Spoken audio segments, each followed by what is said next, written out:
நம்ம எப்படி சக்ஸஸ்ஃபுல் ஆண்டர்பனர்ஸை பார்த்து அவங்கள மாதிரி ஆகணும்னு நினைக்கிறோமோ, அதே மாதிரி ஒரு கம்பெனி இன்டர்நேஷ்னல் கார்ட்டூன் கம்பெனியோட கார்ட்டூன் ஷோக்கு டஃப் கொடுக்கணும்னு ஆசைப்பட்டு இப்போ ஒன் ஆஃப் அவர் ஃபேவரட் ஷோஸை கிரியேட் பண்ணியிருக்காங்க. This is day 8 of unstoppable start up stories. Government மல்டிமீடியாங்கிற கம்பெனி நம்ம உருவாக்குற கார்ட்டூன்ஸும் இன்டர்நேஷ்னல் லெவலில் பேசப்படணும்னு நினைக்கிறாங்க. ரைன் பாண்டும் அவரோட டீமும் 3 months டைம் எடுத்து நிறைய யோசிக்கிறாங்க.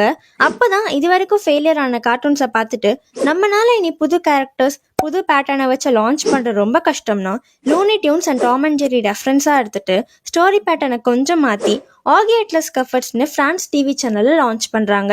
டிஆர்பி வேற லெவல்ல இன்க்ரீஸ் ஆகுது. 2009 நிக் சேனல் ரைட்ஸ் வாங்குறாங்க. தமிழ்ல வரதால அவங்களோட டைட்டிலை கொஞ்சம் மாற்றி ஆகி அண்ட் தி காக்ரோச்சஸ்னு வைக்கிறாங்க. இந்த குட்டி ஸ்டோரி மூலமா நம்ம தெரிஞ்சுக்கிட்ட லெசன், ரைன் பாண்ட் புதுசாக தான் கிரியேட் பண்ணுவேன்னு இருந்திருந்தாருன்னா இன்னைக்கு நம்ம பார்த்து என்ஜாய் பண்ற கார்ட்டூன் வந்திருக்காது. யூனிக்னஸ் எப்பவுமே ஸ்கிராச் இருந்து ஸ்டார்ட் பண்ணாதான் சக்சஸ் ஆகும்னு இல்லாம எக்ஸிஸ்டிங் ஒன்னை கொஞ்சம் ரீமாடல் பண்ணாலே போதும்.